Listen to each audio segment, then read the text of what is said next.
So young Republicans are now getting fired after it was leaked out a bunch of their Telegram chats. I want to go over this and some other things, and let's jump right in. So this was the headline then today. It's revolting. More young Republican chat members out of jobs as condemnation intensifies. And this is a follow-up in Politico to a story before, and I can't even say it on YouTube. I'll just say it says, I love, the mustache guy. Leaked messages expose young Republicans' racist chat.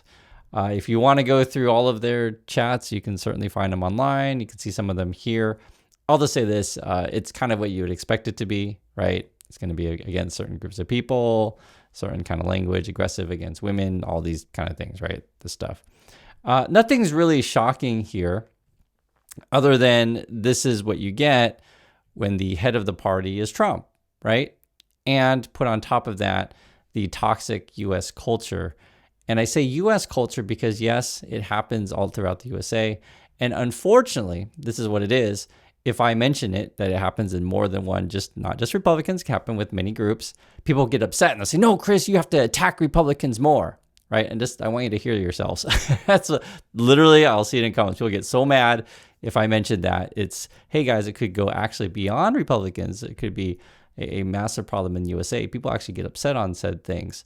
But I do acknowledge that Trump, as being president, unfortunately, makes the situation worse. Right? He's basically internet troll number one, or you could argue Elon Musk is, but both those guys together, internet troll number one, internet troll number two, that sort of represents where the USA is right now. So for example, right, you got all these Republicans getting fired now. Then you got Trump complaining about how he was covered in Time magazine. I guess it was a positive story on him, but he didn't like the photo, right? Think about that. Like, and publication does a great story on you, and then you are upset about the photo. And this was then the headline: the worst of all time, Trump rails against super bad, according to Trump, magazine cover. And I'll let you guys be the judge if you think the photo is good or bad. What did he say here? He said, Time magazine wrote a relatively good story about me. Okay, so he acknowledges that.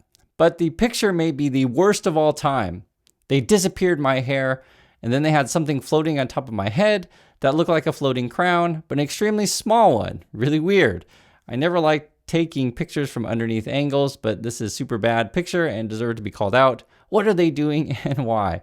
So, and what else do these young Republicans learn from Trump? I mean, it's hard to even talk about this because it's just so stupid. It's like every day we're inundated with this dumbness, or you could talk about idiocracy or whatever. It's what it is. All right, so what's going on here? The leaders of Republican groups throughout the country worried that would happen if their Telegram chat ever got leaked, but they kept typing away, right? Talking about various groups, using various kind of words that are inappropriate, And then I guess essentially they were charging, this is probably stuff to parties and stuff like that, not paying it back. What this ends up being, and I was thinking about the most simplest way to describe these young Republicans or the Trump culture. It's like frat boys out of control, right? Or, frat boys that spend mommy's and daddy's money, drinking, doing whatever, substances that they're up to, and calling whatever services. You kind of get that culture, right? And it's nothing shocking here. If you've ever seen a movie, I'll give you an example, like the Wolf on Wall Street kind of movie. And in this day and age, people actually worship that kind of culture, right? It's like if you've got money and you want to behave like Trump and do all the Trumpy stuff that you do, and put in the most basic terms, cheating your wives, cheating your girlfriends, that kind of stuff, right? In any number of ways. And it becomes so normalized in the USA, there's people who dream of that lifestyle. And then they go throughout their lives and they get multiple divorces, multiple kids, multiple partners. And that's, I guess, a big part of Trump's administration. And I don't mention it all the time because it's a sensitive topic in the USA. It's just laughable, like how ridiculous this stuff is. But it represents an overall sickness in the U.S. I'm just being frank with you guys, and I'm trying to have an adult conversation with people. But again, it's like it's laughable because it's so stupid. But how do I even address this? I think a lot of it has to do with kids these days don't have good role models. I think that's a good way to put it. So for example, let's say you wanted to look to JD Vance as being your role model. I know you guys are laughing like, okay, now we're just, off your rocker, but JD Vance will even, so his defense will be, well, maybe those young Republicans aren't that great, but look at all the bad people in the Democrat Party, and he'll tweet out some text regarding that. And then people on social media then are going to fight over who's worse, people talking about Charlie Kirk or people who are in this young Republican group, right? That's essentially what all these people are talking about here. And for me, I don't even have an account on Twitter. I'll look at Twitter, but I don't post anything ever on there because I think the whole thing is toxic. And this is a good reflection of U.S. culture, just people fighting all the time. And do I preference one side over? Sure, right? I'll tell you the truth on that stuff. But I also say there's certain things I just don't want to engage in. I don't want to spend all my time tweeting out 100 and whatever characters, fighting over memes and stuff like that. But that's much of U.S. culture. And like I was saying, though, unfortunately, this is like all throughout, because when people, talk about, say, if we remove Trump's administration, will things get better?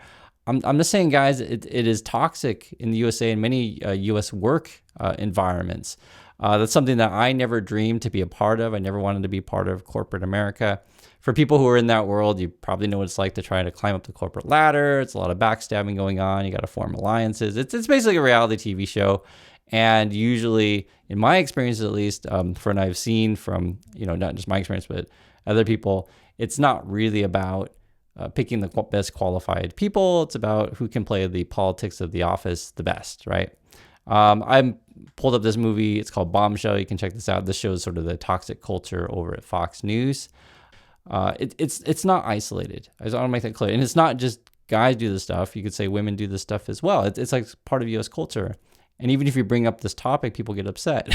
That's how bad it is. But you know what? Sometimes I feel like just telling you guys the truth about this stuff. And it's how can I explain it? My opinion on any of these topics that when we talk about on a daily basis, I just try to come across as like, hey, I'm a regular person. I want to talk to regular people. I don't want to have like endless, fake rage all over social media or trolling each other nonstop. I want to figure out how can we get out of this world. The issue is that for many people, they find this stuff entertaining. So right now, just for example, explain this whole scenario. You had Charlie Kirk. He passed away, as you guys know.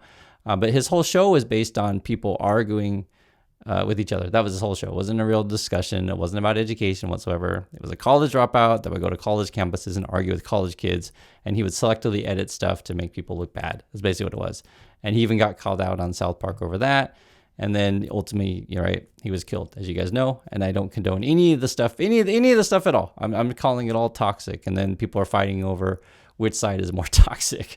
That's USA culture. Like, let's fight over which side is more toxic. And I point to you guys to this study recently, which is really telling. It's nothing shocking, and none of this stuff is shocking, but it helps you understand the world that we live in, right? Kids who use social media score lower on reading, memory, and memory tests. Basically, it was actually quite interesting. The more exposure to social media, the worse you do on your tests, right? And even just a little bit of exposure, you'll score 1 or 2 points lower than people who have minimal.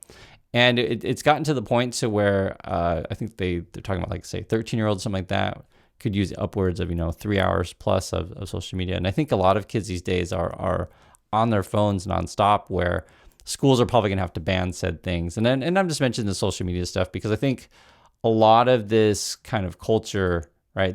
All these texts and these Republicans with this stuff. I like I said, I don't think it's isolated because USA, the way things are done and things are chosen, they prefer to pick certain kind of candidates that look a certain kind of way and say certain kind of things on TV to, please whatever TV audience that they're going for. And that's kind of how it is. And essentially what it ends up being is the people who become famous in USA are the ones who can have the best insults and the best one-liners and, who can tweet out the most stupid stuff on social media the fastest. That's what it is. And if you actually really wanted to solve the nation's problems, I don't think it'd be a crazy thing to say is, hey, I want to sit down and talk like adults here, and I want to bring in the most qualified people that I can, regardless of which state you come from, which city you come from, your religion, or your background. It doesn't matter, right? You want to put together a team that are capable and competent. And I don't think I'm saying anything crazy. And it's weird though, because again, the way much of the USA is done these days, it's all about loyalty and which connections do you have, etc. And it becomes a very, very toxic environment in that world. So, that's sort of my point of view on this stuff. I know I kind of meander when we have these discussions, but I do want to let you know that there are actually real people out there who can talk like adults and do.